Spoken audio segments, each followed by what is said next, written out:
Hello, welcome back to my channel. I am Jay Holloway. Today we have something very odd for my channel, and honestly something very odd for me. I did a Dossier haul. Hold on. Yes, I understand that typically I don't go for dupes or alternatives, although I've had Dossier before, and I do have Shaloff Oud, which is inspired allegedly by Lancome's Oud Bouquet. They do smell similar. But I didn't buy it for that. I bought it because I wanted to smell it. Anyway, enough of that little mini tangent. I have a Dossier haul. I recently purchased 3 fragrances. So this is the box in which they come in. So when you get it, you get, of course, that and a pamphlet, or more like an insert showing, you know, the notes, and then your fragrance. Let me back it up, sorry. I have to get used to the angle so it doesn't blur out for you. So typically it used to come with a sample. None of these came with the sample. So the inside of the box, says iconic fragrances or iconic scents, designer quality, no markups. So in a nutshell, they do high-end fragrances at a much lower affordable price point. Now, sorry for the noise. There are some people that love a good dupe. Some get off on that. Some can't afford the original. And that's okay if you're a purist. I'm not going to judge. If you're someone that wants to get a dupe, I'm not going to judge. I typically don't.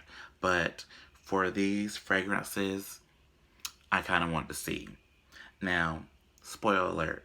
This one is Ambery Cherry, which used to be known as Oriental Cherry, which is inspired by Tom Ford's Lost Cherry. I like Lost Cherry, but I'll be damned if I pay that exuberant amount for that fragrance and it doesn't last as long as I need it to last for that amount. It's ridiculous. But Ambery Cherry, it's a little bit better. So if I had to rate on a scale of 1 to 10 on how they did, this is an 11. If you don't want to spend the $300 to $500 on Lost Cherry, which I'm not going to do, Ambery Cherry is the way to go. This is my second bottle. The first one I was gifted by a friend, and this one I actually purchased because I missed having it in my collection. This one has notes of cherry, almond, cinnamon, clove, rose, jasmine, plum, Peru balsam, tonka bean, and vanilla. This is a good dupe. I'm going to give Dossier their props. They dupe Tom Ford really well because I have another Tom Ford fragrance. The next Tom Ford fragrance or inspired fragrance that I have is their rendition of Soleil Blanc, and this is known as Powdery Coconut.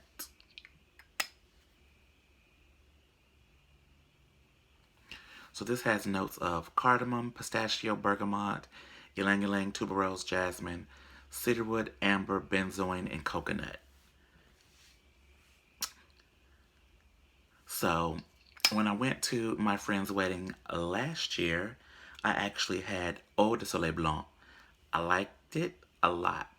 And it was the best alternative for me to still get a Tom Ford scent with coconut, the beachy vibes, and not pay that exuberant amount. I actually bought the fragrance on Amazon from a seller, like a reputable seller, they were an actual store.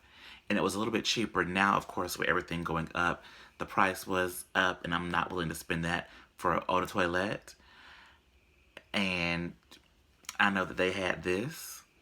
So if I had to say how close it was, this one is very similar to the Eau de Soleil Blanc and very, very, very, very, very close to the Soleil Blanc that I wanted. My original goal was to get this and pair it with the Soleil Blanc body oil. Not the glittery body oil, but like the dry rub body oil. But no one had it, and what I've been told is that it's gonna come around during the holiday season, which kind of pissed me off. But whatever, it is what it is. If you like Soleil Blanc or Eau de Soleil Blanc and don't want to spend that price, this is the way to go. Powdery coconut is a good one. On a scale of 1 to 10, I would give this a 9.5. Like, it's really good. I enjoy it. I have one more Dossier fragrance. Alright, so I am back with the last fragrance from the Dossier haul. So, full disclosure, I like to see how close something is to something else. With this fragrance, I'm going to read you the notes. Marshmallow, neroli, bergamot, orange blossom, honeysuckle, jasmine orris, amber, vanilla, musk. And this one is floral marshmallow. You already know why I bought this. I wanted to compare it to Kilian's Love Don't Be Shy. Spoiler alert. Extremely close. The only thing is that this one is going to be a tad bit fresher and just a tad bit sweeter. Just a smidge. And this is close enough to Love Don't Be Shy to where if you don't have it, you don't need it to compare. You can just get this and save like the $200+. This is a good rendition of that. Probably like a 9 out of 10. I have Love Don't Be Shy. I bought that during the Sephora sale. Got it at a good discount. All things considered. I would say go for the floral marshmallow. Could you have both if you wanted to? Yes. You could use this to top up and freshen up while you're out and about. But I thoroughly enjoyed it. Out of the three, of course, Ambery Cherry is going to be my favorite. I love that one. Followed by Powdery Coconut and Floral Marshmallow. They're all great. They're great alternatives. Of course, they're cruelty-free. They're vegan. And economically speaking, you can have an array of fragrances for under $100 each. These were about, I would say, under $59. I don't quite remember. Cheaper than an actual 3.4 of anything listed here. So that is it on this mini Dossier haul. Now I can finally throw away the box. Please like, comment, subscribe, share if you care, and stay tuned for more of the scented content that I like to drop to you.